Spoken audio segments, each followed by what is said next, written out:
RK University's philosophy is to educate through discovery. We shape thinkers and self-learners, making knowledge an exciting journey by opening new doors and steering into new horizons. Our students are a generation of tomorrow, a timeless tribe of change makers. RK University is the only state private university accredited by NAC, UGC in Western Gujarat region and ranked 4th across the nation in Swachh Campus Ranking 2018 by MHRD, Government of India. With a beautiful 100+ acres pollution-free and green campus with modern infrastructure, RKU is a great place to learn and grow. At RKU, learners are the nucleus surrounded by a circle of learning, nurtured by hands of knowledge. By giving them a global exposure, we allow understanding to seep through project-based learning. They get their hands dirty, assess real situations, unfold new theories in our labs, and find holistic answers to every hurdle that comes their way. RKU is among top-ranked universities of India by CII for research productivity and the only university in the region to have business school rated A grade by Business Standard. RKU has MOUs with companies like Cisco, Infosys, Oracle, Wadhwani Foundation, Red Hat, etc. and international academic collaborations with more than 20 universities across the globe. At RKU, we make the worlds meet. We craft trailblazers who shape better futures. We look forward together, standing firm on today's lessons and possibilities of tomorrow, so that the world is not our oyster, the universe is. Apply now for 50+ programs in engineering, health sciences, management and science at RKU.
RK University's philosophy is to educate through discovery.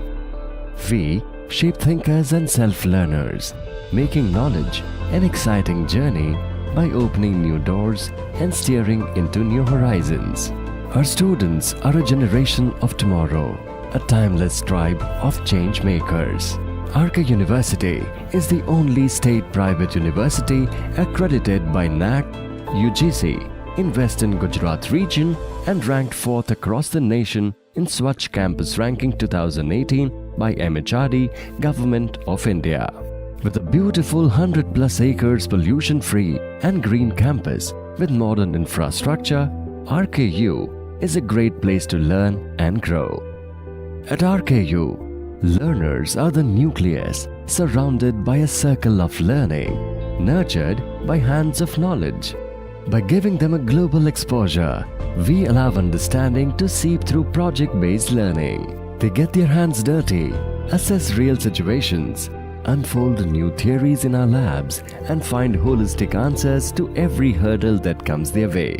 RKU is among top-ranked universities of India by CII for research productivity and the only university in the region to have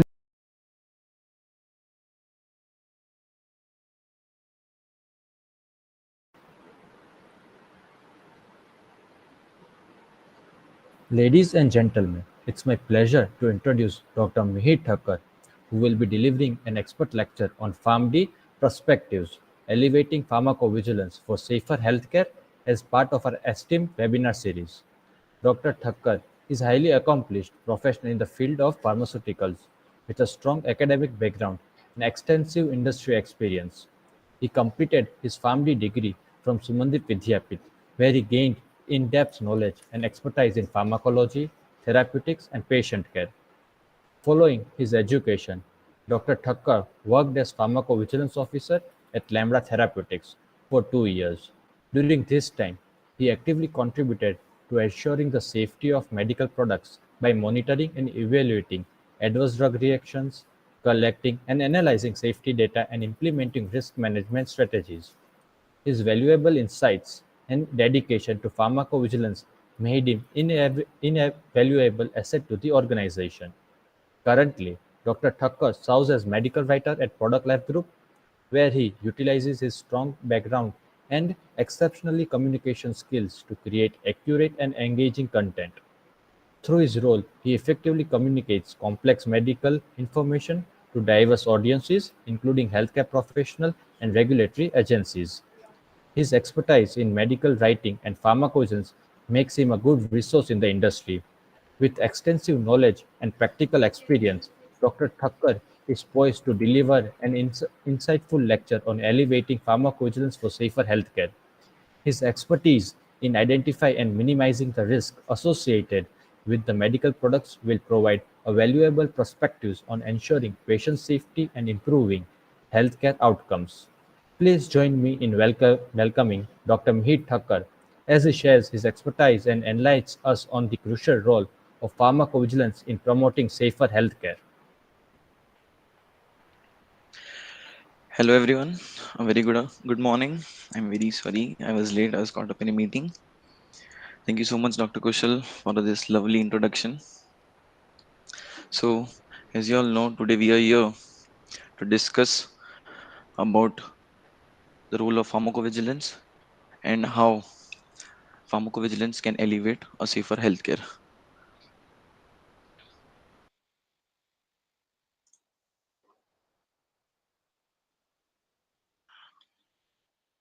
Kindly confirm if you're able to see the screen.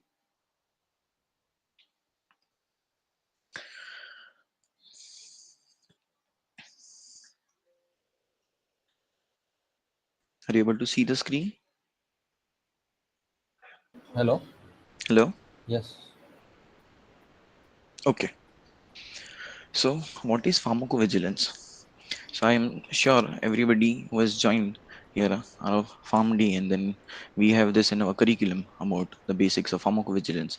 So, we'll just start with the basic definition of pharmacovigilance, that is, the science and activities relating to the detection, assessment, understanding and prevention of adverse effects or any other drug related problem which is caused by a particular medication. So I'm sure everybody have just mugged up and know this definition by heart, but then we are here to know what actually pharmacovigilance is and how pharmacovigilance activities being performed in a particular company.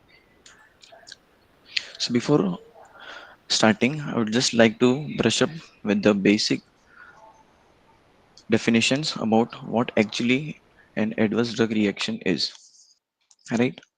So, an adverse drug reaction is a response to a drug that is nauseous, unintended, and which occurs at doses normally used in a man for prophylaxis, diagnosis, or therapy of a disease or for the medication of a physiological function.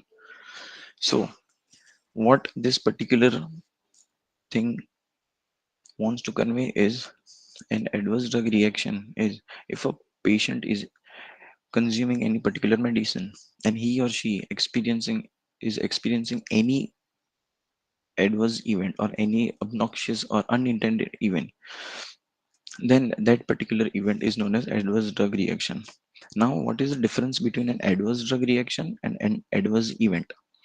So, in a layman language, an adverse event is an untoward event which occurs when a patient is taking a particular medicine, but it may or may not have a role. The particular medicine may not have a role with that particular event. So, just to simplify it, an adverse event may or may not have a causal relationship with the drug, while an adverse drug reaction may have a causal relationship with the drug. So, here are some examples of ADR, such as ibuprofen induced gastric irritation, or just a second. Okay. So, adverse drug reaction, this arises from the use of medicinal product within the terms of marketing authorization. So, if a patient is eating ibuprofen, so we all know that ibuprofen causes gastric irritation, right? This is one of an adverse drug reaction. Other is the use of outside the term of marketing authorization. Then example of it is overdose, off-label use, misuse, abuse, and medication error. Another example I would like to give is we all know that metformin causes weight loss, right? But this is not a mark, not a term of a metformin. We all know metformin is used in diabetic patients who are obese, but officially it is not used as a medicine. It is used to reduce weight. So that is an example of an off-label use. Another example is an ADR can occur due to occupational exposure, such as worker working in amoxicillin factory develops seasonal asthma. So this is a type of ADR. Now just as I said that an adverse event may or may not have a causal relationship with the drug. Now, what is ICSR? So, I'm sure everybody has heard about this term ICSR. So, let me just tell it again. ICSR is a format and content for the reporting of one or several suspect adverse reaction to medicinal product that occur in a single patient at a specific point of time, right? So, let's just say if you consume a drug and then you experience a particular event and you want to report this particular event to the pharmacovigilance center, then ICSR is a format. I'm sure you had seen ADR reporting form, right? So that is a type of an ICSR, that is an individual case safety report. What is Now let's come to serious adverse event. So what is a serious adverse reaction or adverse event? So any event which either results in death or is life threatening or which requires inpatient or hospitalization, or if a patient is already hospitalized, then if it results in prolongation of a hospitalization. Other example is results in persistent or significant disability or incapability, or a congenital anomaly or birth defect, or it is a medically important event. So if any event which is occurred due to a particular drug falls under this five criteria, then that particular event is considered to be a serious adverse event. We cannot just simply say that okay, I took particular medicine and then I had a headache and it was very severe. This is not how it works in pharmacovigilance. There are specific criteria to address a EDR as a serious EDR, a particular event as a serious event, and consider it as a non-serious event. So, if a particular event falls under these five criteria, then and only then we will consider it as a serious event, or else we will consider it as a non-serious event. So, the examples are mentioned here, such as if a patient is taking epirubicin and then he had a heart attack and he died, then that particular event, that is heart attack, the patient experienced heart attack due to epirubicin, is considered as a serious adverse event. Now, when I say life threatening, so the term life threatening in the definition of serious refers to an event or reaction in which the patient was at risk of death at the time of the event. Here, we would not refer it in a hypothetical manner that okay, I took a particular medicine and then I would have died. So we would in a PV, if you want to assess a particular adverse event as a life-threatening event, then and only then it should be the one by which the patient was at the risk of death. We cannot just assume that I could have died, right? So the example of it is carboplatin, anaphylaxis due to carboplatin. So anaphylaxis is a life-threatening sudden allergic reaction which is a common ADR of carboplatin.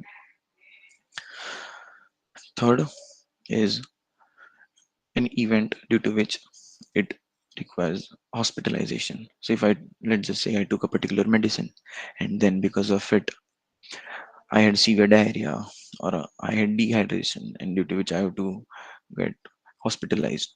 So that particular event we will consider it as a serious event. Other is results in persistent or significant disability, that is then gentamicin induced hearing loss. Other is birth defect, that is neonate born with four fingers only after mother was exposed to methotrexate.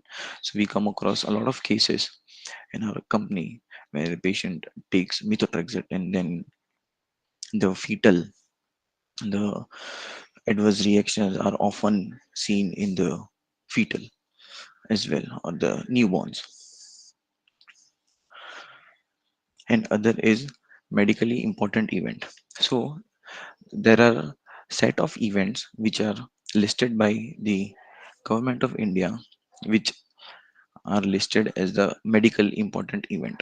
So this particular event such as constriction of windpipe may not result in either hospitalization or birth defect or any significant disability. However, those are still considered as a serious event just because there is a list of from government of particular events which are to be considered as a important medical event.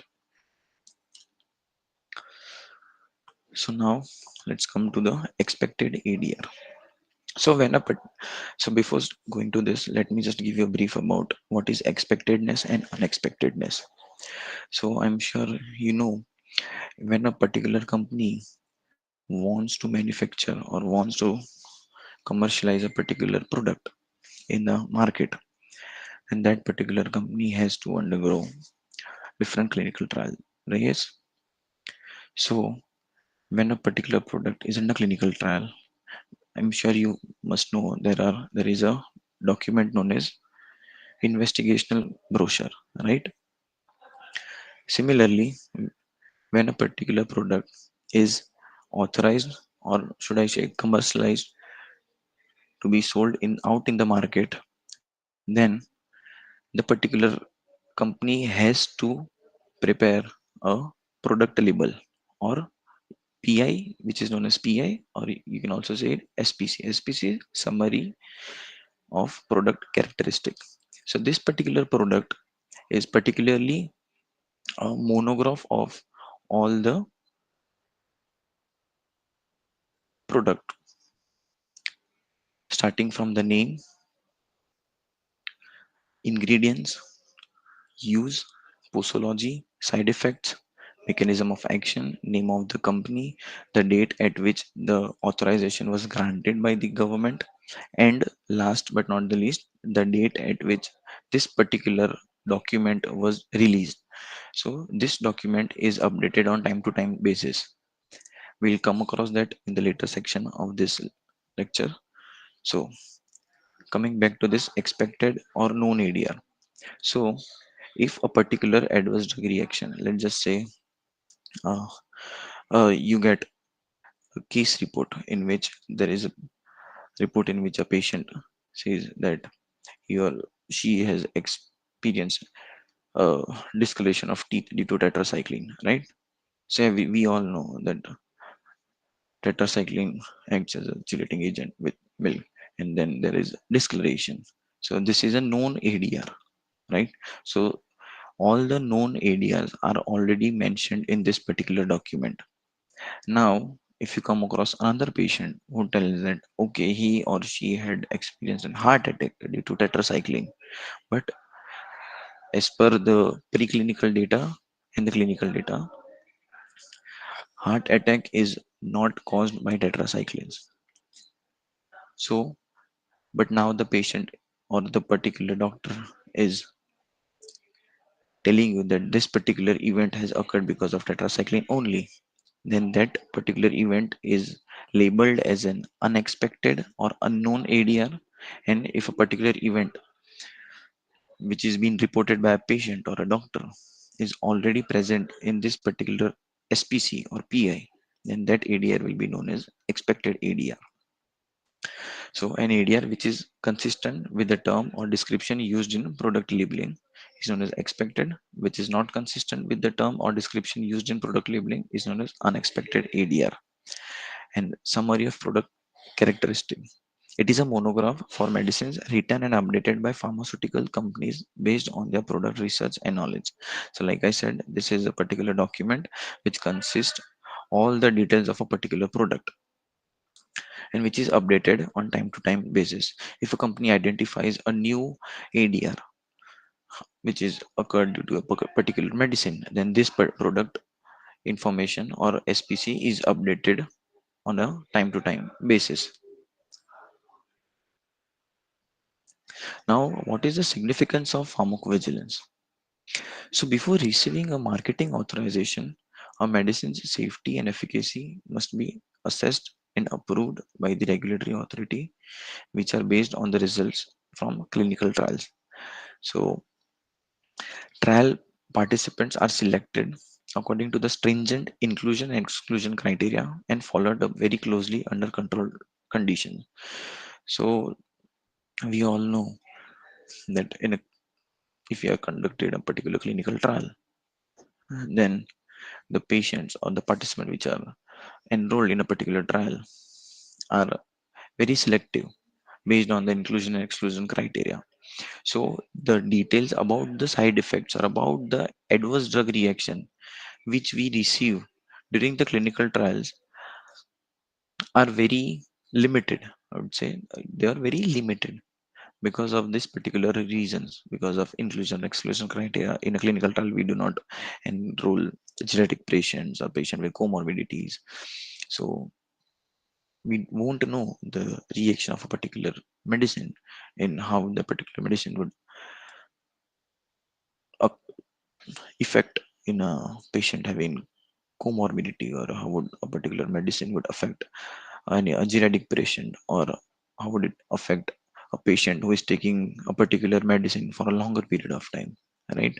So the significance of pharmacovigilance is just because in clinical trial we have limited data about the safety and efficacy of a medicinal product. Pharmacovigilance activity is being performed by all the marketing authorization holder or company. So trial participants are selected according to the stringent inclusion exclusion criteria and followed up very closely under controlled conditions.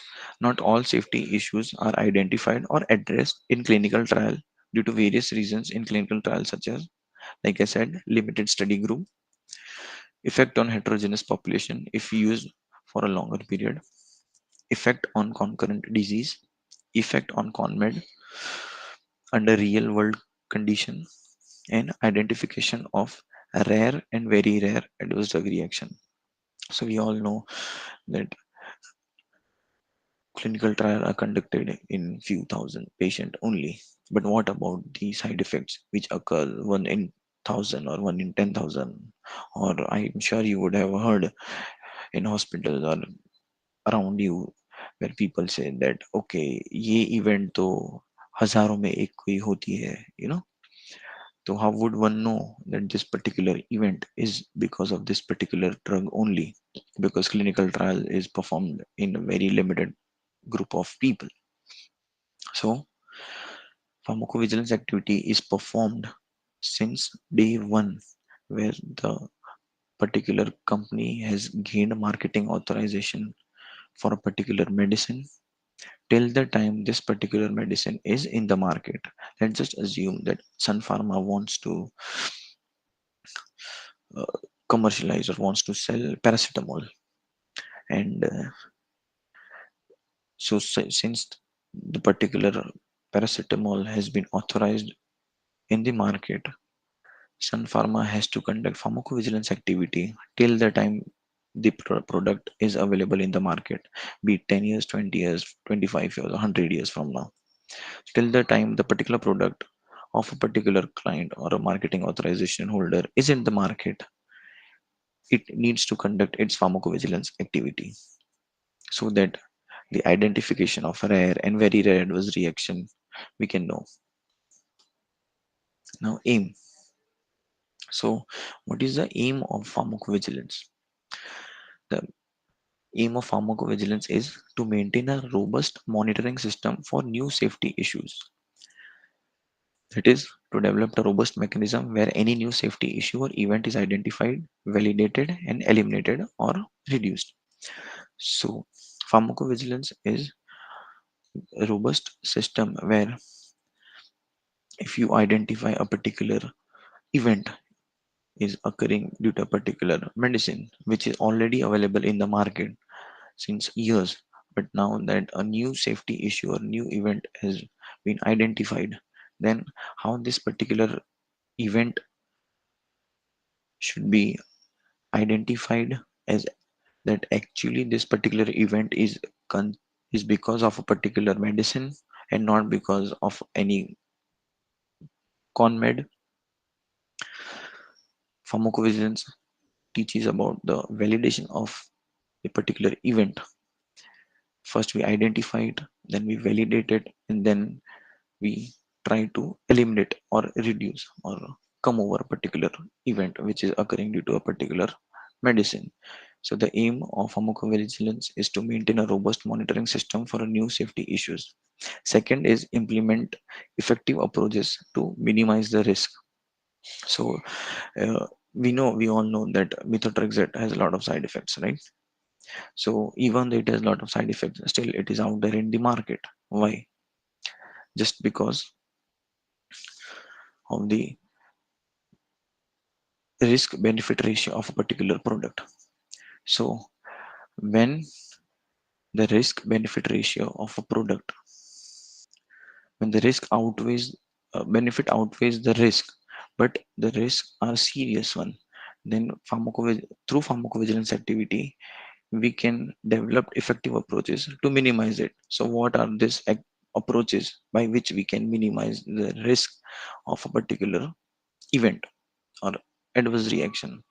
That is recommendation of use, of when to use, how to use a particular product, warnings about do's and don'ts with the, if a patient is taking any concomitant drug, then a warning is issued in the SPC that this particular medicine should be or should not be taken with a particular drug, or a certain test parameters that if you are under a particular medicine, then certain tests should be conducted on timely manner. Or one of the approach to minimize the risk is treatment management, that is specific dosing regimen or relevant testing or patient follow-ups. So by these approaches we can minimize the risk of particular event. Third is install procedures for rapid decision making and triggering action in case of safety concern. So we have seen in the past 2 years where the world was stuck because of COVID, right? And I guess everybody took this Covishield vaccine. Because of Covishield vaccine, there were a lot of side effects. I was personally involved in the pharmacovigilance activity of Covishield vaccine for 2 consecutive years.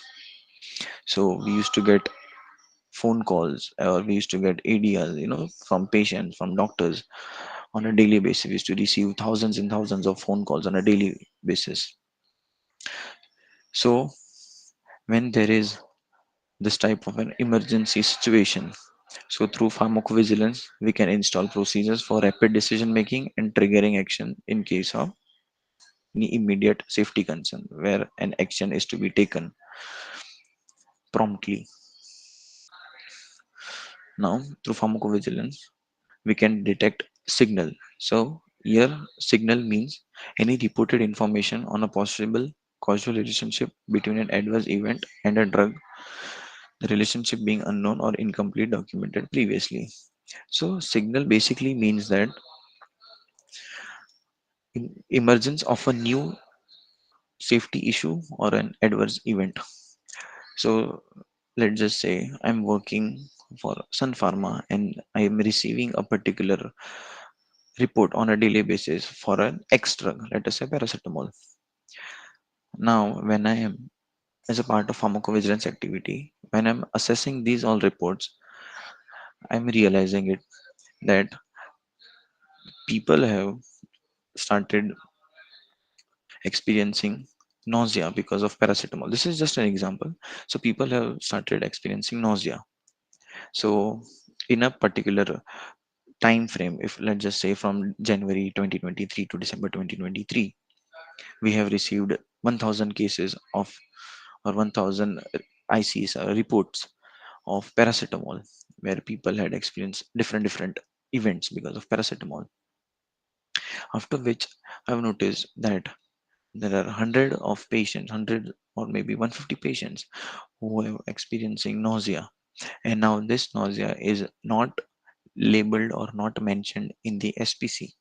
So so this is this is can be considered as a signal. This is considered as a signal where we realize a particular event has suddenly emerged, and people are experiencing a particular event which previously was not occurring or was not identified. So through pharmacovigilance activity, we can detect signals. These signals are then closely monitored by pharmacovigilance professionals and then assessed and validated that actually is this s- particular event which is occurring to a lot of people is because of this particular medicine only, or is it because of the geographical region, or because of the season, or any XYZ reasons. Now, what is an ICSR and what are its element? So, like we discussed, individual case safety report is a format and content for the reporting of one or several suspect adverse reaction to a medicinal product that occur in a single patient at a specific point of time. Let us say I'm taking paracetamol and I'm experiencing not just nausea, but I'm experiencing dehydration, or I'm experiencing severe body pain, which is very unlikely, right? But we do come across this type of scenarios where we receive events such as body pain for the drug which is actually used to treat that particular event. So in ICSR, is a format or content for the reporting of one or several suspect adverse reaction. It could be one or it could be more than one to a medicinal product that occur in a single patient at a specific point of time. Now, to report an ICSR to the respected regulatory authority, the ICSR should contain four minimum criteria. So, what are these four minimum criteria? So, let's just say if you wish to report a event which is caused by a drug which you are taking, so you have to make sure that this ICSR should contain four minimum criteria, or else your report won't be considered as a valid report and it won't be submitted to the regulatory authority by the nearest pharmacovigilance center. So the four minimum criteria are an identifiable patient, an identifiable reporter, an adverse event, or a suspect product. So for a ICSR to be a valid ICSR, there should be detail about the patient, detail about the reporter. This reporter can be patient himself, or can be the doctor, or can be any relative, anyone. There should be detail about adverse event. Of course, if you are reporting an ICSR, then there should be detail about the event, right? So there should be an detail about an adverse event, and there should be a detail about suspect product. So this is also very obvious that if you are reporting any side effect, then you must have to mention about the particular product which you have consumed. So an ICSR to be considered as a valid ICSR, there should be an identifiable patient, reporter, event, and a product. Now, if one or more of these four elements is missing, the case is not a valid individual case safety report.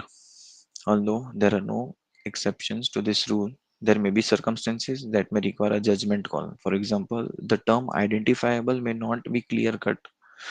If a physician reports that he she has a patient X taking drug Y who experienced Z event but refuses to provide any specifics about the patient X, the report is still considered as a valid case. So, if coming back to this slide, like I said, there should be four valid criteria. So, if a particular doctor is reporting a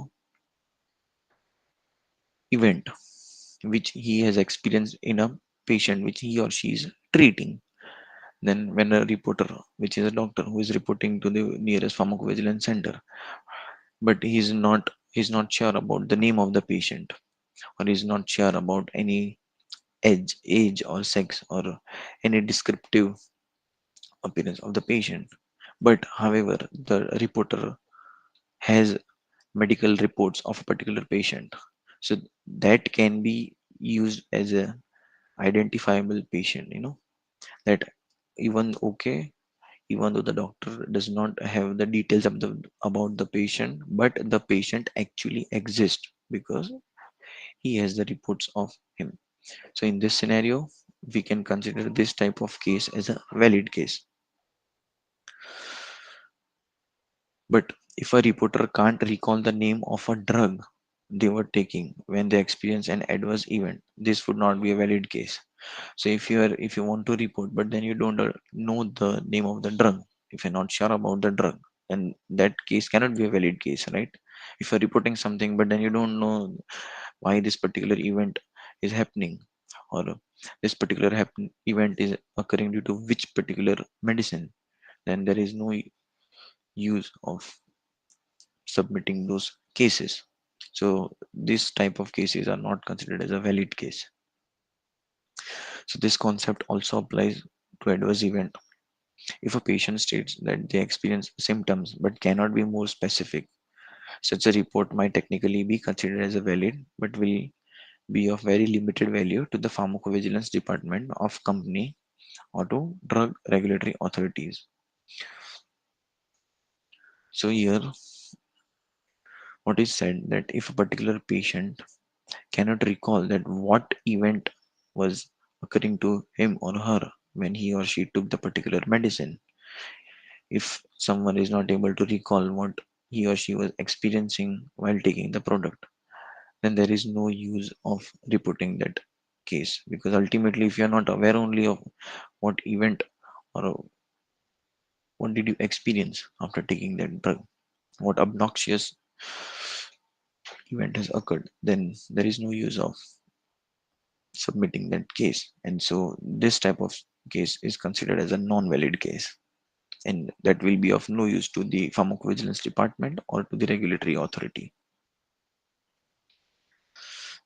Now, this was all about the ICSR, its elements, the basic aim, significance, and definition about PV. Now, I'm sure you would have already known about it, but now let us jump to how actually PV works in a company or in a CRO, and how it is used to make the healthcare system more safer and better. So, as defined in the definition, the pharmacovigilance process consists of four stages, that is, detection, which means collection of ICSR, second is assessment, third is understanding, and fourth is prevention of adverse effect. Right? Let us start with detection. So, detection is collection of ICSR. Pharmacovigilance starts with safety information that comes from different sources such as solicited and unsolicited reporting. So what are solicited report and what are unsolicited reports? So solicited reports are which are received from a targeted data collection such as clinical trials. So where we receive cases in a layman language, I could tell you that if you receive a case in bulk quantity or in a predetermined scientific or from an organized system, then those type of data are considered as a solicited resources or solicited reports. So example of it are clinical trials. So if a particular company is conducting a clinical trial, and then the company identifies that because of this particular drug people are experiencing xyz event, and those the details of those reports will be submitted, and then those will be considered as a solicited source. Other is registries.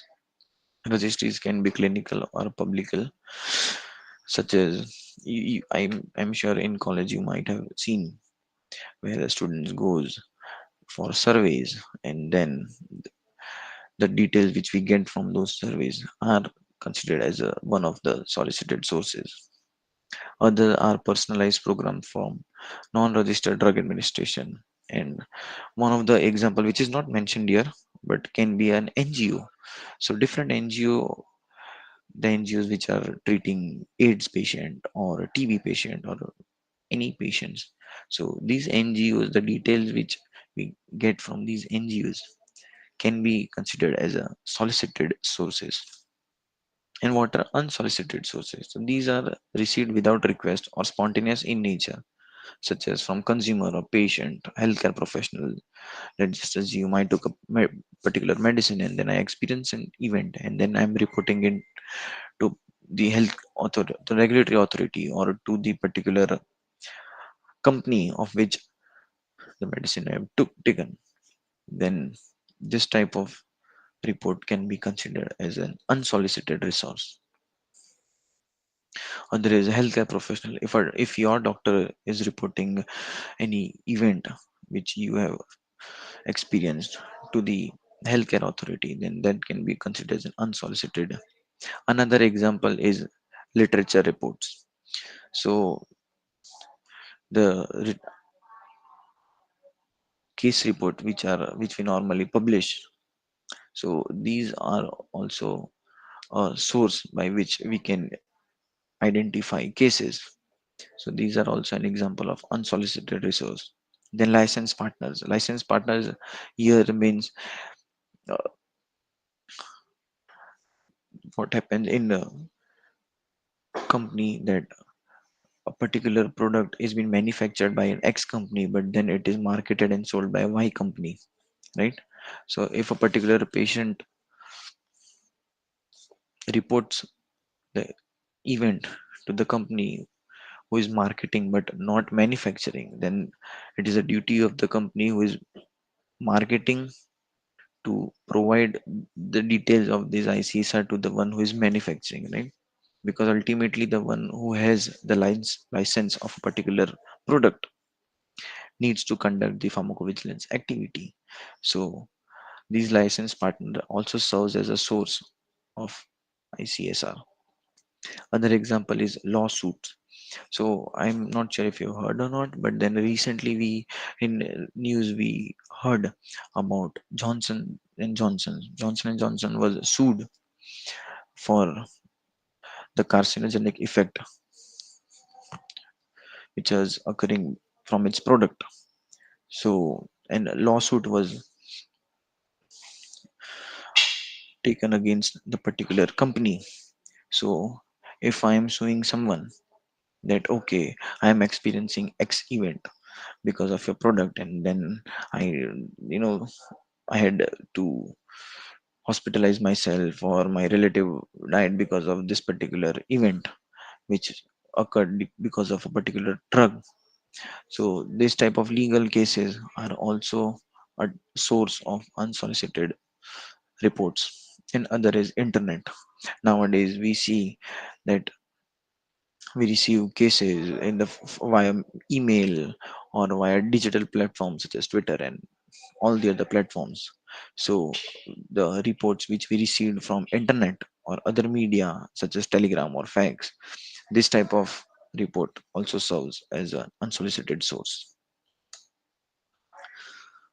Now, these are example of detection that how a company receives particular cases. Now, once we receive all the cases, the second is assessment. After the collection of adverse event, an assessment of ICSR is conducted. So there are different steps in ICSR. Here, in a particular company, also there are different stages in which the pharmacovigilance department works. So one of the team is a triage team. So what does the triage team do? The triage team, what they do is they identify that the cases which are identified from different sources, those cases contain this particular four minimum criteria or not. So like we discussed in the earlier segment, that for a case which should be considered as a valid case should have four valid criteria, that is an identifiable patient, identifiable reporter, an adverse event, and a suspect product.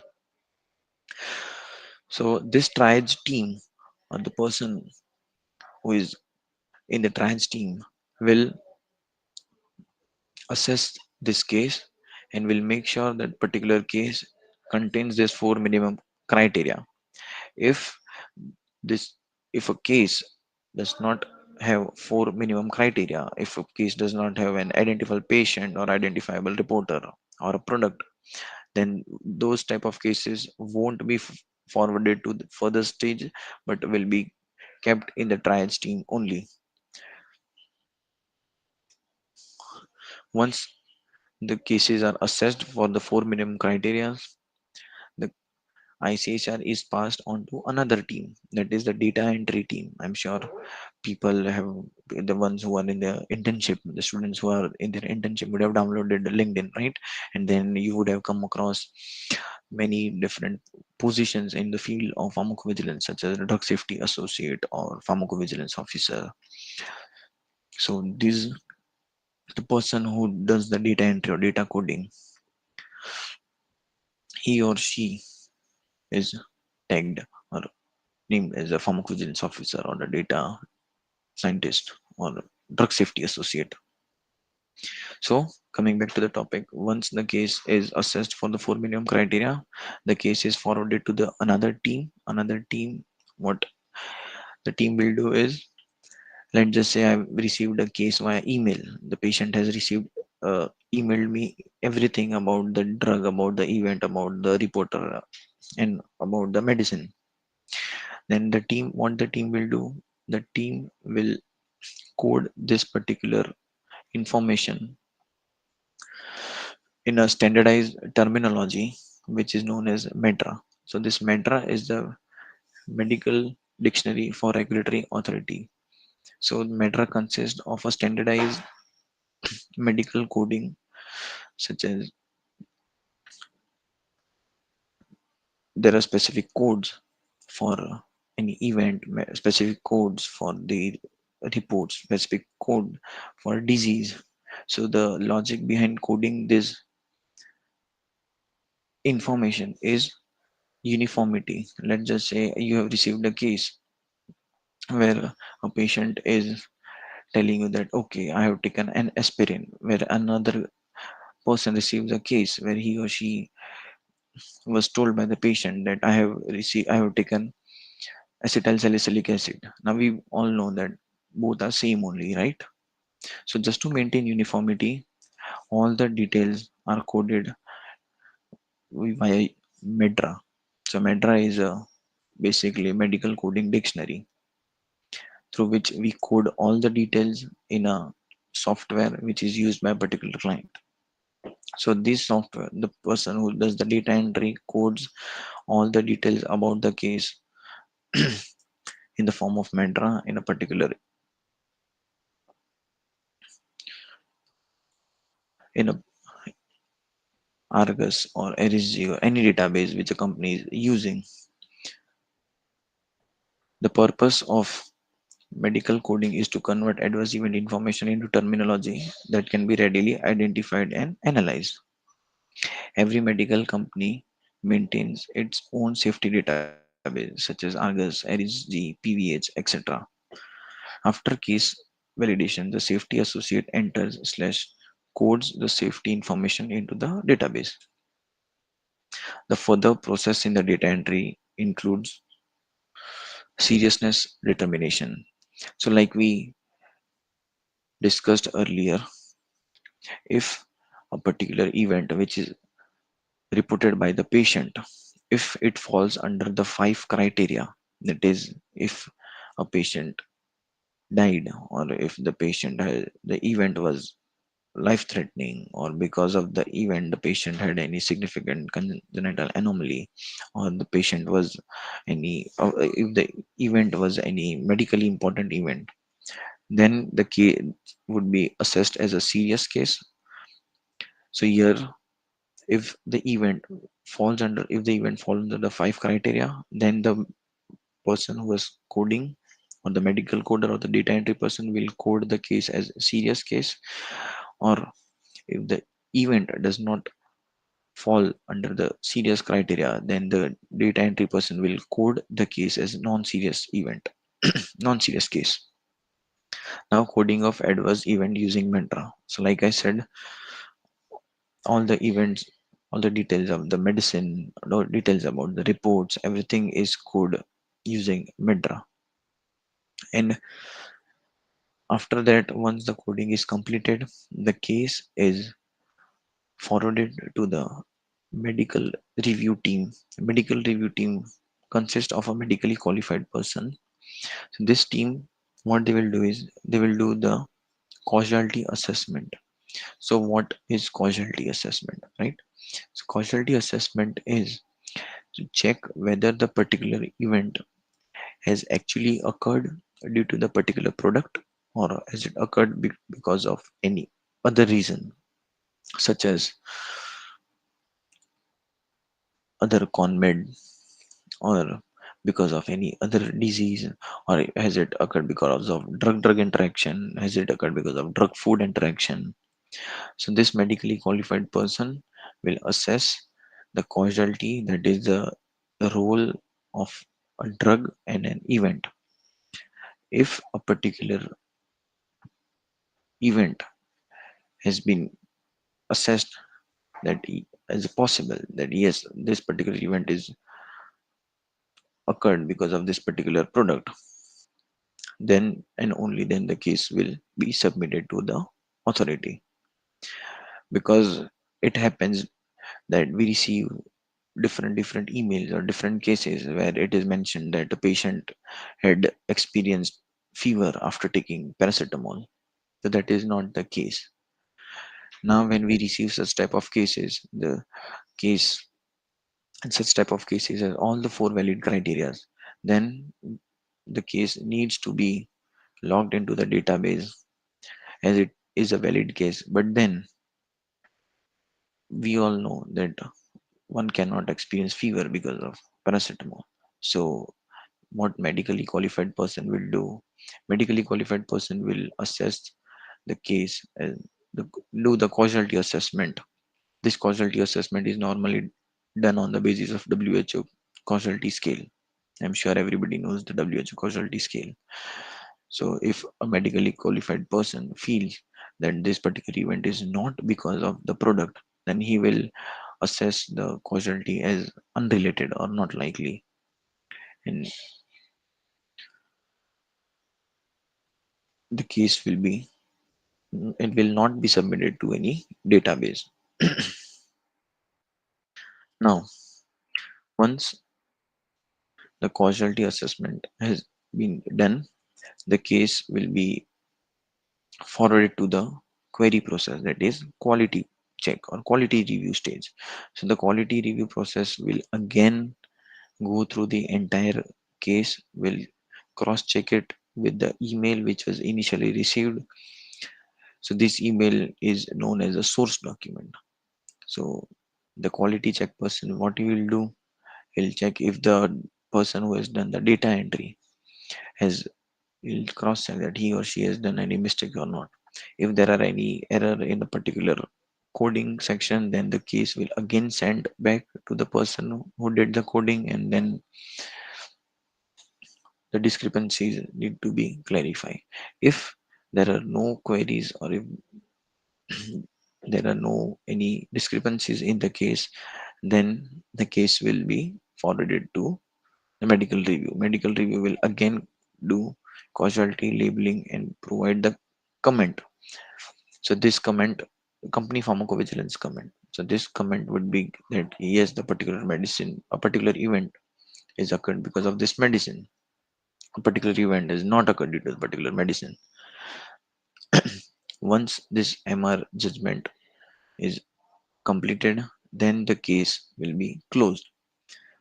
So this case will be now sent to the particular regulatory authority only and only if it is a valid case.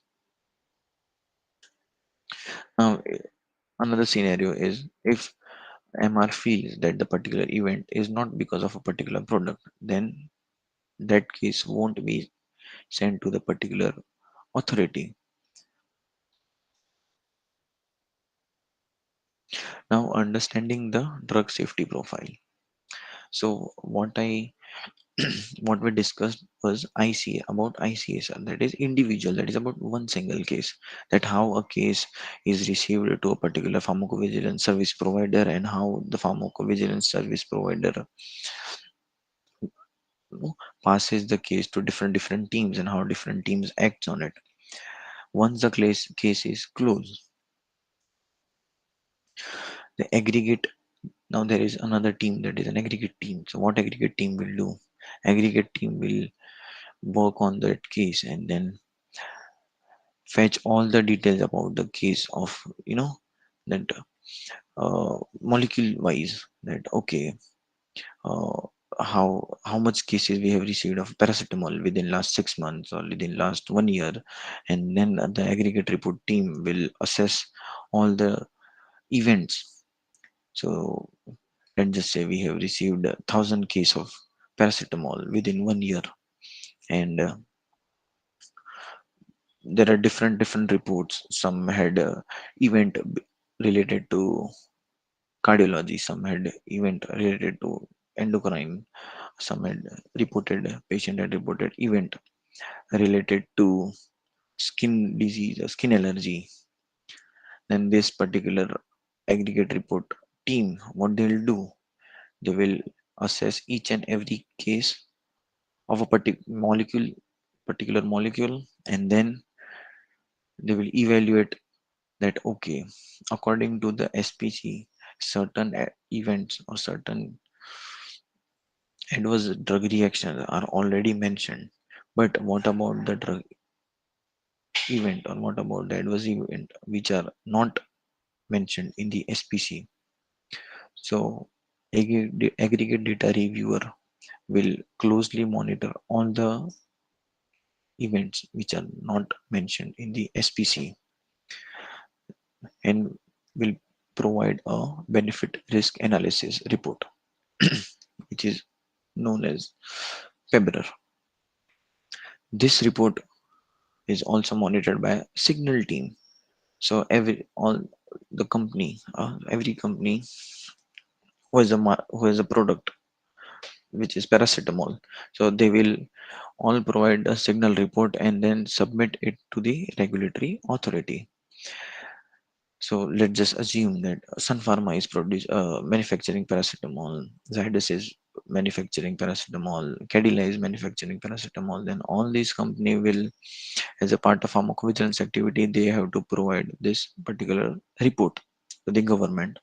Once this report has been submitted to the government agency will closely monitor and then evaluate that okay, this particular new event is actually occurring because of this medicine or not. Now, once we know that this particular event is occurring due to particular medicine which was not identified previously in clinical trial but is identified now as a part of pharmacovigilance activities, then the next step would be the prevention of adverse effect. So how this is prevented? So performing risk minimization activities such as updating the SPC, product information leaflet. So we all know about product information leaflet, right? The small leaflet which we receive in the box, or maybe you would have seen it in the syrup, right? So these are then updated.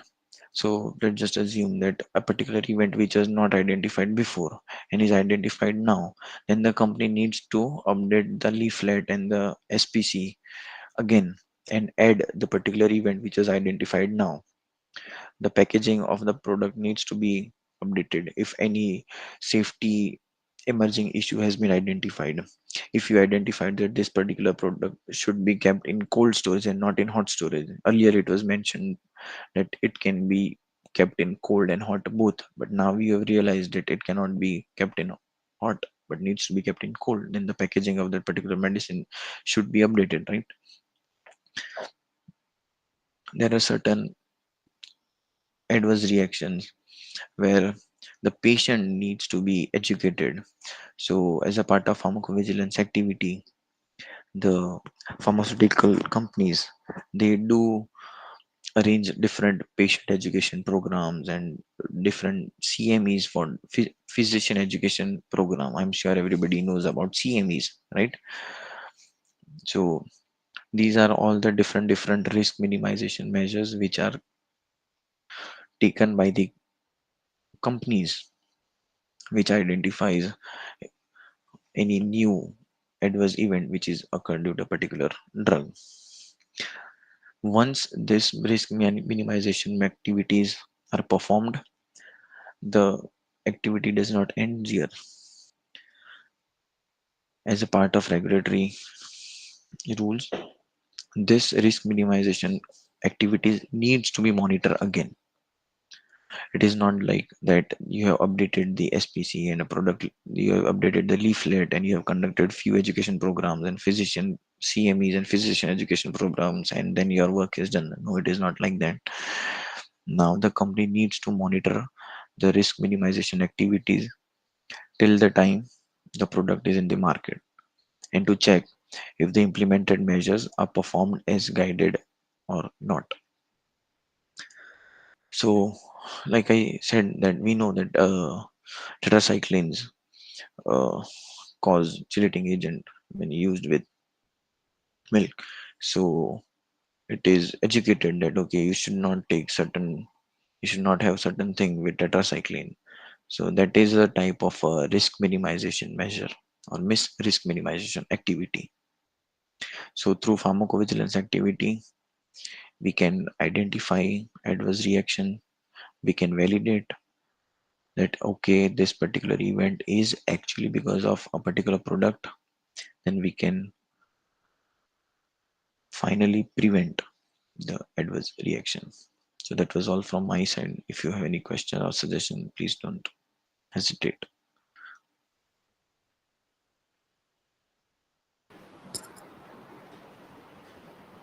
Uh, Sir, one of the student has question. He has written or mentioned in the chat box. If you can answer that. So robust monitoring system, is it a software or a system to monitor side effects on paper? No, robust monitoring system is not a software or not a system. Robust monitoring system is a particular uh, how should I put it in words? A way by which a particular side effect is identified. Like I said, we come across lots of patient or lots of cases where we are told that okay, this event is occurring because of a particular drug, but then that particular event, product is used for that event only. Like I said that we received a case where the patient said that I took paracetamol, but then I had fever, right? So by robust monitoring system, I mean when you receive lots and lots of cases, then how will you identify that actually this particular event is occurring because of your drug? So by robust monitoring system, I mean there should be a well defined system by which you can easily bifurcate that okay, these are the actually events which are caused by the product, and these are the events which are not caused by the product. So by robust monitoring system, I mean the system by which one can easily detect, assess, understand, and prevent the adverse event. I'm sure, I hope you understood, or I have cleared your doubt. Bhavesh.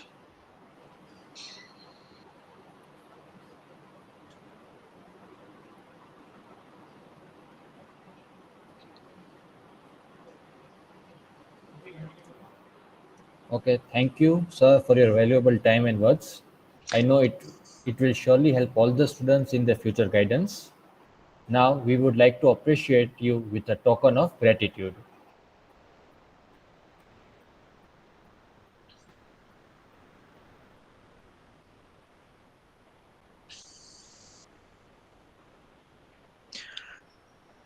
Thank you so much, Dr. Kushal, for this token of gratitude. I'm sure. Okay, I guess Bhavesh has one more question. Okay. The person who does data entry, what the person is qualified of. Okay, so in the field of pharmacovigilance, pharmacy students are obviously much more preferred, but then B Farm, M Farm, Farm D, everyone are eligible for this particular position. It is not that data entry person should be qualified or of a particular qualification.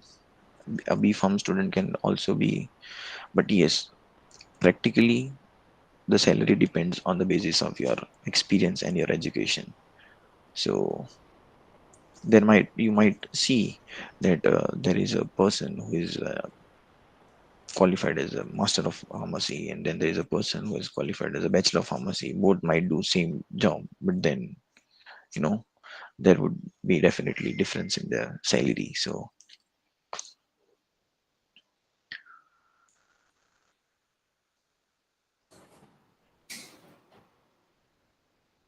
I hope everyone has cleared their doubts. And thank you so much once again, sir, for your valuable time and the valuable knowledge you've given to the students. thank you so much. I'm sure people might have a clear idea about the PV. If not, then you can just connect on LinkedIn or on my email ID, which was mentioned, so that I can clear your further doubts. One of the more question, I think Akil has asked you one question. Pharmacovigilance internship with placement, PharmD are allowed. So in this 3 years of my professional experience, what I have learned is we PharmD students, we do not need any extra course or any internship program, because as a fresher, if you are interested in the field of pharmacovigilance as a fresher, company does not expect you to have core knowledge about the pharmacovigilance, the one which we saw today in the presentation about the data entry, about the medical review person, what does a quality check person do. So these are the things which one knows once he or she enters into the field of pharmacovigilance. But as a fresher, if you wish to get in the PV department, then I would not suggest you to take any internship or any other extra courses. There are a lot of ample of study material and FAQs available on YouTube and internet. You can just refer it. As a fresher, company expects you to have just a subtle knowledge about what actually pharmacovigilance is and what you are signing up for. After you are selected, then company will give you 3 or 4 months of training, which will be more than enough. But if you're a fresher, you don't. I would never suggest anyone to do any pharmacovigilance internship courses. There are many. I'm sure you would have gone through various institutions which are available in which are here in Ahmedabad and in Vadodara, where they tell that they will give you 100% surety. But then I guess if you just go through the FAQs and have a just watch few videos about PV which are available on YouTube, you can easily crack through the interviews.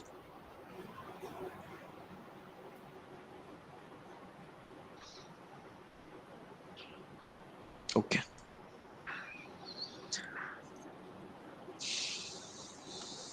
Okay, so we are concluding the session over here.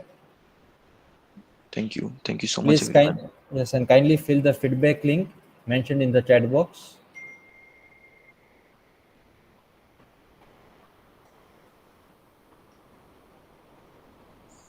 So thank you, everyone. Okay.